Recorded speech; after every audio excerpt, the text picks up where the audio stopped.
The story begins as we meet a boy named Koji, who's happy he was able to make some money, but he suddenly sees a green slime, which is about to attack a father and his son.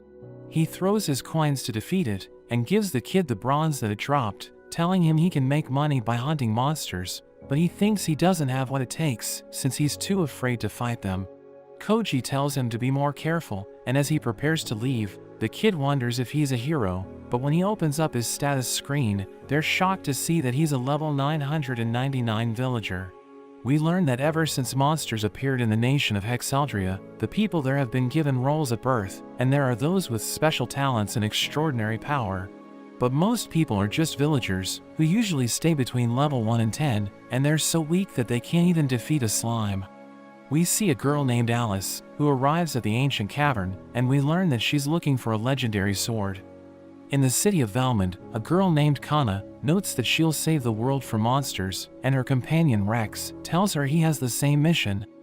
Koji heads to the Public Safety Guild, where he tells the receptionist about the quests he's completed, and he gets 5 gold as a reward, but everyone wonders how he was able to earn that much. He sees a mystery chest, which the guild is selling for 10,000 gold, and we learn that his goal is to buy it, but he still needs over 4,000. He checks out the available quests, and hears people talking about how crazy the new monster hunting quests are, but he accepts the one that gives 1 gold for defeating 30 blue devils. Meanwhile, Rex gathers a crowd, and notes that the capital continues to issue quests, because of the monsters created by the mana released by the demons. Their leader is the Demon King, and Rex thinks the world will never find peace until he's defeated, which is why he's recruiting people to fight by his side. They're amazed to see he's a hero, while Kana is a sage, so everyone volunteers to join them. One of them mentions he's a level 86 warrior who has been fighting monsters all his life, but Rex refuses to let him join his party. His condition for letting them join is that they should be able to contribute as much as him, which means their level needs to be higher than 90. They wonder why Kana is with him, because she's only level 42, so he explains that since she's a sage, she'll eventually be able to provide support, and he reveals that she's also the nation's princess. A level 52 priest also wants to join, but Rex tells him he isn't qualified, since he's too old to go on a long journey. Another priest at level 72 asks Rex to let him join since he's young, but Rex tells him he also isn't qualified, since he looks like he won't get any stronger. A girl named Tina also volunteers to join him, and she notes that she's just a level 50 priest, but Rex instantly accepts her, after looking at her thighs. He notes that he'll let one more person join his party, and another beautiful girl presents herself to him, so he decides to let her join. After that, Koji heads to the ancient cavern, where he runs into a blue devil, but he kills it in 1 hit, and realizes it dropped 34 silver coins. He continues to hunt blue devils, and one of them drops a rare devil horn, but he wonders why people pay a lot of money for it, since he doesn't think it does anything. He sees that Rex and his party are there as well, and Rex defeats a blue devil in a single blow, which impresses his companions. Kana is eager to move forward, but the other girl, Parna, tells her not to wear herself out, but she tells Parna not to treat her as a princess, since she joined their party as a sage. They wonder why they came to the dungeon, because the Demon King's castle is in the other direction. So Rex tells them there's a secret chamber, which only the royal family knows about, and it contains a legendary sword that only a level 90 or above hero can wield. They don't understand why the royal family didn't tell anyone about it, since it could have been used to defeat the Demon King, so he explains that they were waiting for a hero to be born in their family. They wonder how he knows about it, so he notes that it's thanks to Kana, because when he told her father they were forming a party, he revealed everything about the sword. Meanwhile, Koji is surrounded by the blue devils, but he instantly defeats all of them, and he realizes he's almost done with his quest. One of them attacks him from behind, but he stops it and smashes it to the ground, and he sees Alice running toward the devils. So he warns her it's dangerous, but he realizes the devils aren't attacking her. Rex continues to defeat the monsters, but he starts to get tired, so Tina heals him. She mentions she's almost out of mana, and she's impressed that Parna isn't injured at all, so she notes that she has a lot of experience in clearing dungeons alone. Kana apologizes for slowing them down, but Rex tells her not to worry about it, because he knows she's fighting hard. They reach the chamber, but realize Alice is already there, and they think she must have took the sword since it's missing. She assures them it was already gone when she got there, but they sense mana coming from her, which means she's a demon. They decide to get rid of her, since demons are their enemies, and they combine their attacks to kill her, but Koji suddenly arrives to save her. He reveals he's a villager, and they wonder what kind of item he used to block their skills, but he notes that he just used his hand to crush them. They refuse to believe him, because villagers don't have that kind of power, so he shows them his stat screen to prove he's telling the truth. Kana asks him why he protected Alice, even though she's a demon, and they point out the horns on her head. He lies that she's wearing hair accessories, and pretends that she's his sister, who went with him to the ancient cavern to complete a quest. Rex asks him what happened to the sword, so he reveals that he found it when he went there before, but he thought there was nothing special about it, so he sold it to a merchant. Rex notes that only a hero could pick up the sword, but Koji explains that he was able to do it, and he even lifts the pedestal to prove his strength. He shows them his level, and explains that he got stronger by defeating monsters every day, but Rex doesn't understand how it's possible, since he's also defeated countless monsters. Kana notes that since Koji stole the royal family's sword, he should join them and defeat the Demon King to make up for it, but he refuses to help them. Rex asks him to explain, so he notes that he doesn't care about the Demon King, since hunting monsters to make money is all he thinks about. Kana offers to marry him if he kills the Demon King, but he still doesn't change his mind, and she asks him if he doesn't want to save people who are in trouble. He calls her self-righteous, because she thinks wiping out the demons will save humanity, and as he leaves with Alice, he tells Rex he has no idea how the world works. After they leave the dungeon, Alice tells Koji he's the kind of person she's been looking for, and she asks him to marry her. He tells her he can't marry a child, and notes that he likes older women, but she explains that they can get married after 3 years. He wonders why she was after the legendary sword, so she notes that her father, the Demon King, is incredibly sick, and she knew the humans would kill him if they got the sword, so she wanted to take it away. Koji reveals that he has met the Demon King before, and she wonders if it's why he doesn't kill demons, but he just thinks there's no point in doing it. She wants to prove that humans and demons can coexist, which is why she asked him to marry her, but he doesn't think it will ever happen. He explains that the mana released by demons creates monsters, which is why the humans will always hate them, even if they don't do anything. We return to Rex's party, as Parna wonders what they should do next, since they don't have the sacred sword, so Kana mentions they should return to Valmond and make another plan. Rex thinks about what Koji said to him, and he has no idea what it means, but he knows he needs to get stronger. Alice continues to follow Koji, and reveals that she needs a favor from him, asking him to buy the medicine called a Spirit Blessing Potion for her. She notes that she has 500 silver coins, but the potion costs 10 gold, and she asks him to lend her money, because she needs it to save her father. She's worried that if her father dies, the humans will come after the demons, but he tells her it will happen eventually, no matter how much she tries to stop it. He asks her why she doesn't hate humans, so she explains that hating won't change anything, since demons are no better than humans, and he's surprised that there's a demon who thinks that way. She's glad she met him, because her father told her to have faith that there are people who don't hate demons, and even though she knows it will take time, she will continue to try to make demons and humans coexist. He decides to buy the potion for her, under the condition that she will stay with him, so she explains that she can't, because the mana from her horns will cause trouble for him. But he puts a special cloth on her horns, which stops mana from leaking out. They head to the city, where she's amazed to see all kinds of different things, and a shopkeeper gives her an apple for free, since he knows it's her first time there. Koji tells her about the currency in this world, and notes that 10,000 silver coins are equal to 1 gold, which is enough to buy a small house. She asks him if he's okay with buying the potion, since she knows it's expensive, so he tells her he'll make the Demon King pay him back.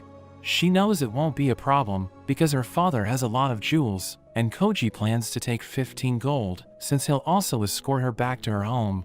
He takes her to a room, and tells her to stay there while he buys the potion and gets a friend, since he needs someone to protect her in case they run into trouble. He warns her not to let anyone in, because an adventurer might attack her, and after he leaves, she thinks she might be naive for thinking humans and demons can coexist. There's a knock at the door, so she opens it since she thinks it's Koji, but she's shocked to see a huge girl standing there, and she passes out. Koji introduces her as Teiko, and she notes that even though she doesn't look like it, she's a level 124 monk. Koji tells Alice she doesn't need to worry because Takeo knows she's a demon, and she reveals that she changed her mind about demons when one of them saved her life. She quit being an adventurer and opened a club, but she punches Koji in the stomach because it's been a while since he last visited her. Alice apologizes to her for the way she reacted, and she offers to take her to a hot spring where no one usually comes, so even demons can sneak in.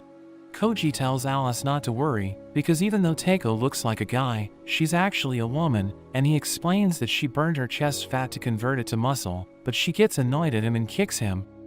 As they leave, Alice thinks Takeo must be incredibly strong since she managed to hurt Koji, who's at level 999.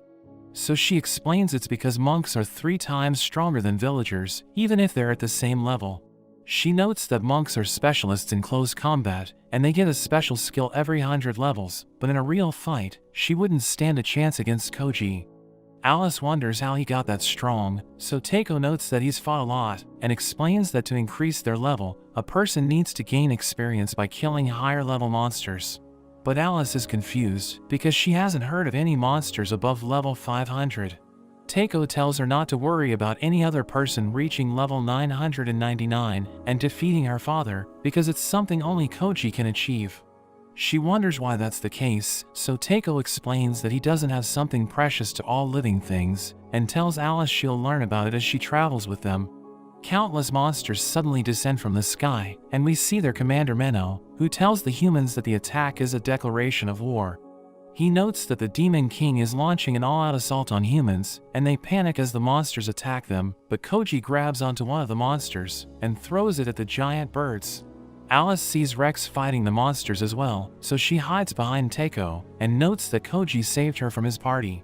Rex uses his sacred lightning to turn one of the birds into dust, and he tells everyone to follow his lead, while Kana notes that they must work together to repel the Demon King's army. Koji stops them and notes that their plan is dangerous, because even if they defeat all the giant birds, he wonders what they'll do when another wave of monsters descends from the sky. They also might miss their attacks, and their weapons could end up hitting innocent people, so he tells Kana her plan is ridiculous. Kana asks for his help to show their power to the demons so that they will stop attacking them, but he thinks they're hitting different places to see which cities they should invade, so he explains that it's better to hide their real power. He decides to talk to Menno, and he jumps up into the air, but Takeo realizes he won't reach, so she gives him a boost. Koji lands behind Menno, who immediately casts his explosion spell to blow him up, but it only burns his clothes, and Menno is shocked that he doesn't even have a single scratch on his body. He opens his stats window, and Menno can't believe he's at level 999, since he thinks humans shouldn't be able to reach that level. He decides to take care of Koji immediately, since he sees him as a threat, but Koji tells him to calm down, since he doesn't plan to go after the Demon King. Menno asks him if he's on the demon's side, so he explains that he isn't their friend, but he isn't their enemy either. Menno wonders what he's doing there if he doesn't plan to fight, so he notes that he just has a question and asks Menno if the Demon King ordered the invasion. He's suspicious about it because Alice said the Demon King was sick, but Menno notes that he's perfectly healthy. Koji asks him if the Demon King gave the order directly, and Menno recalls that it was one of his attendants who ordered them to attack the humans while he was just sitting on his throne. Koji thinks he might have been manipulated, so Menno prepares to head back, but Koji suddenly starts to eliminate the monsters, since he wants the money that they drop. Menno tells him to stop, but Koji warns him against going back, because whoever is controlling the Demon King must see him as a threat. Koji tells him to go back after his monsters have been wiped out, since he needs to make it look like he fought until the end, but Koji accidentally kills the monster they're standing on. Menno panics as they start to fall, but Koji assures him they won't die, and they fall into the woods. Koji starts to gather the money from the monsters, and Menno wonders why Koji isn't killing him, so he notes that he won't do it, since Menno serves Alice and the Demon King. He knows the only reason the demons and humans are enemies is because of the mana from the demons that creates monsters. But he knows they don't do it on purpose, and they only fight humans to protect themselves. As he leaves, he mentions he'll return the next day with Alice, and they will head to the Demon King's castle together. The next day, Alice thanks Koji for talking it out with Menno, and he tells her it usually takes 6 or 7 days to get to the castle, but he explains that they can't use horses since they're afraid of demons. He tells her he knows another way, and they go to a species called the Centaurus, who are half horses, but they think they're superior to everyone else. They look down on Koji and Alice, but as a man whips them, they scream that it feels good, and Koji mentions that they will help in exchange for that pleasure. They go to meet Menno, who thanks Koji for protecting Alice, but he's afraid of Teiko, so Alice notes that she's a good person who also fought for her. Rex's party suddenly comes out of hiding, and they immediately surround them because they think Koji is working with the demons. He suddenly bonks Kana on the head and notes that they shouldn't surround people who are stronger than them, but Rex starts to attack him. He refuses to let them go since the raid hurt a lot of people, so Koji grabs onto his sword and tells Menno to apologize. But he doesn't want to do it since the demons have suffered 100 times more than they have. Rex doesn't care about it, since he thinks everyone who works with demons is evil, so Koji reveals that Alice is the Demon King's daughter, but they let her go since she wasn't a threat to them. He explains that the mana from demons produces monsters, which is why he won't stop them from going after the Demon King, but he notes that he won't let them attack his friends, and he breaks Rex's sword in half. He makes Menno apologize for invading the city, and asks them to give him a little time before they punish Menno, because something weird is going on with the Demon King. Koji notes that he would never order his men to attack humans, but they refuse to believe him, because they think he doesn't know what the Demon King is like, but he reveals that he has already met him. He reminds them the demons have never attacked humans before, but Parna thinks he has been brainwashed, and shoots him with her fireballs, so he quickly runs away with the others. They go to the Centaurus, who continue to look down on Koji, but since Menno saved them, they agree to take them anywhere they like. They get in a carriage, but everyone feels awkward as Teiko whips the Centaurus, since they seem to enjoy it too much. At night, they notice that the first city in their way is called Salmaria, and Koji tells Menno to stay hidden, since they don't want to bother the citizens with his mana. Alice shows him the cloth that stops her mana, but Koji notes that he doesn't have another one like it, so he can't help Menno. He reveals that he attacked Salmaria as well, and notes that the demons' goal was just to show their power, but the real invasion will begin soon, and Salmaria is their first target. They arrive at Salmaria the next day, and the guards sense mana coming from the carriage, so Koji tells them it's coming from his blue devil horns. He notes that Alice always wanted to visit Salmaria, and a guard tells them it's the perfect time, since they're holding a parade to celebrate defeating the demons, and he adds that they're sending a large force to hunt the Demon King. Koji sees the parade, but he thinks that if the monsters near the Demon King's castle launched a serious attack, they would wipe everyone out and destroy any chance of coexistence. He plans to infiltrate the castle and talk to the Demon King before the other humans can get there, but Teiko tells him his plan is too reckless. She asks him what he'll do if the Demon King really wants to destroy humans, so he notes that he'll fight him on behalf of a third force, a united army that wants the demons and humans to live together. Alice notes that if her father has really changed his mind about humans, she will join Koji, and Menno notes that he'll join them as well, since he doesn't want to leave her. At night, Koji buys ice cream for Alice, and they head to a restaurant, where they run into Rex's party. He chases after them, but they manage to get away, and they see the citizens holding a demonstration, where they eliminate a low-level monster to increase morale.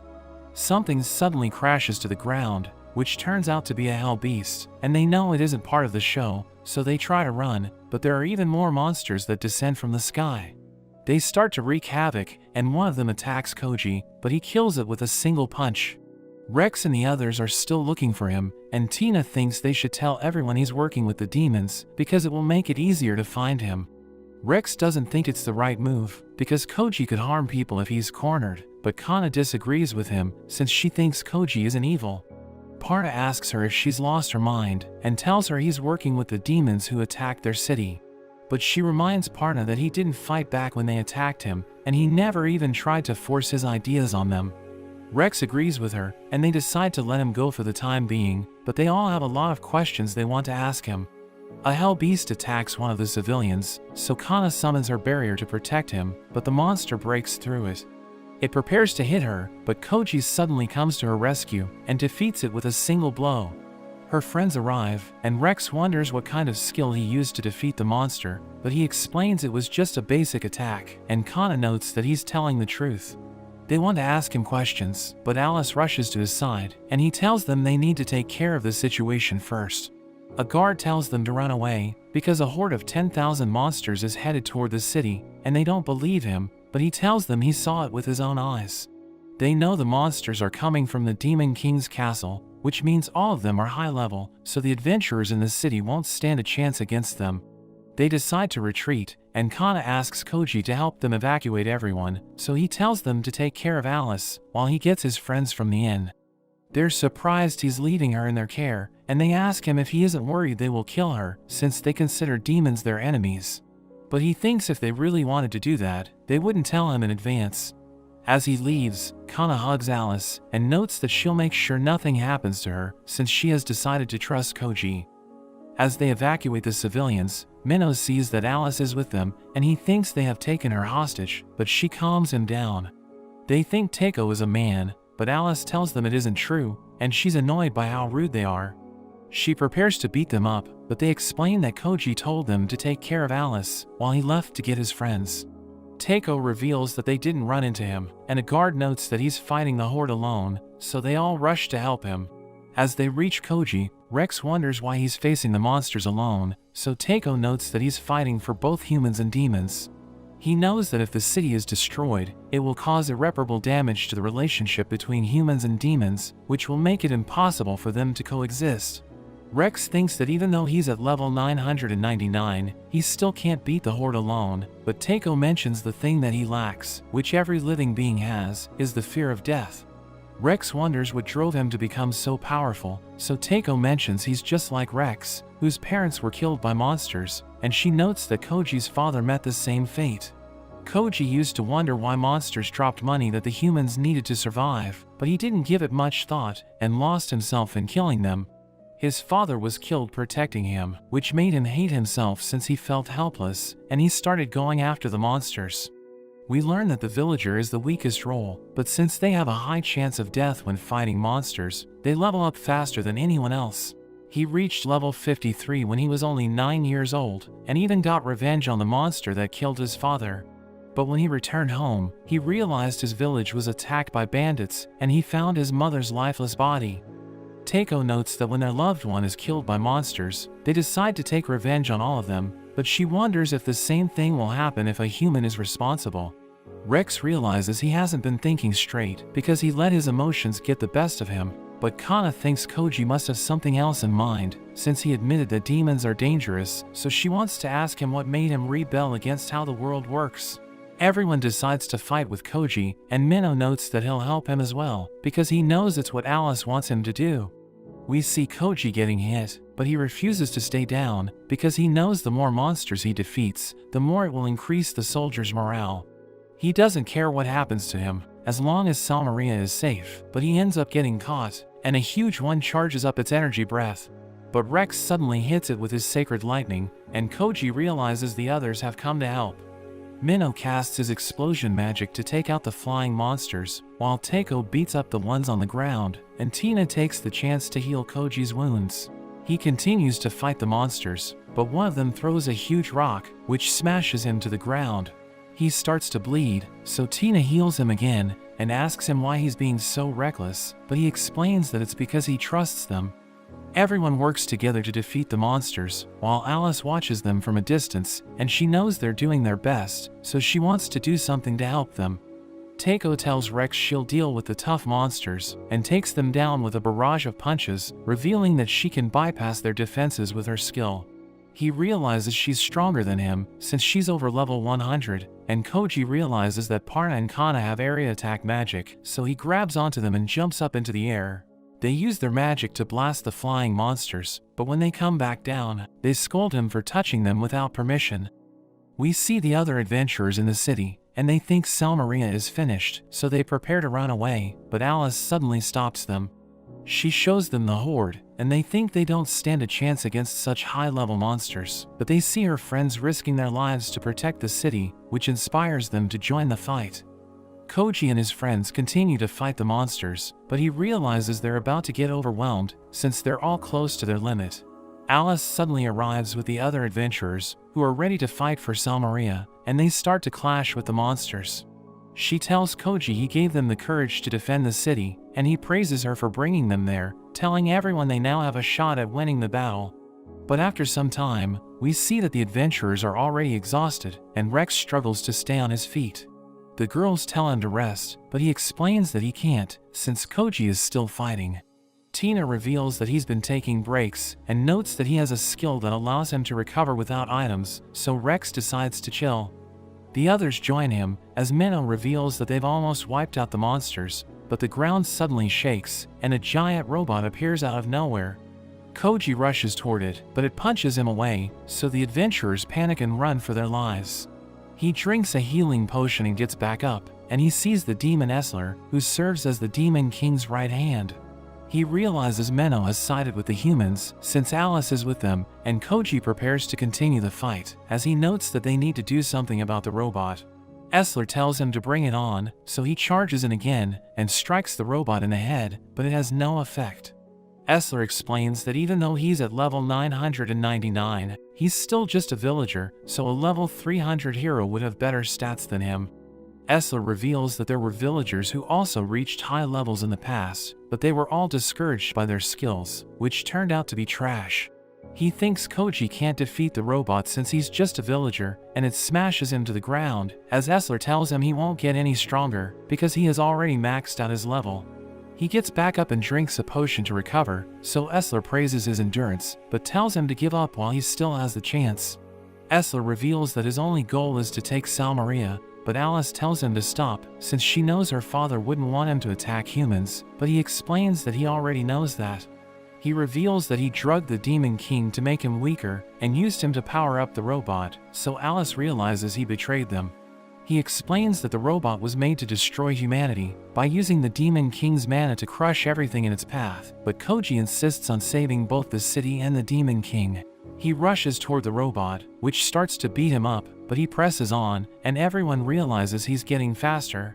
He knocks the robot back, and follows up with a barrage of kicks, but it immediately recovers and sends him flying. The girls tell him he'll die if he keeps fighting, and note that the potions have lost effect, since he already drank too much, but Parna heals him, and asks him why he's so desperate to fight. He reveals that after a monster killed his father, he went on a quest to get stronger, but he wondered why villagers had to be so weak, and started asking questions about the rules of this world. He notes that after his mother died, he realized that humans and demons are the same, but they're fighting because of the way the world works. He thinks it's unfair that everyone's forced to fulfill their roles, and admits that he's sad he can't level up further. But he reveals that he learned a skill when he reached level 999, which allows him to keep getting stronger as he earns experience. He notes that he wants to find the god who made this world, and make him pay for forcing people into their roles, since he wants everyone to live however they want. He exudes a powerful aura, as he activates his limit break skill, which allows him to double his power temporarily. He jumps up into the air, and smashes the robot with everything he has, allowing him to free the Demon King. He apologizes for making Alice worry, and she introduces him to her new friends, but he tells Rex it's his chance to kill him. He explains that he doesn't want to do it, but Parna prepares to finish him off, and he laughs since he knows she's out of mana. He wonders why Essler betrayed him, so he explains it's because the Demon King refused to take the next step, but they don't understand what he means. He tells Koji there are two ways to learn God's identity, and notes that the first one is to kill the Demon King, but he refuses to do that, so Essler tells him about the second option. He mentions that the guild is selling an expensive item, which will help him learn about God, and Koji thinks he's talking about the mystery chest. He takes the Demon King hostage, and tells Koji that if he doesn't get the chest within a year, he'll use the Demon King's power to threaten all of humanity. But that's where this video ends. Remember to like and subscribe to the channel. Thanks for watching, and I'll see you next time.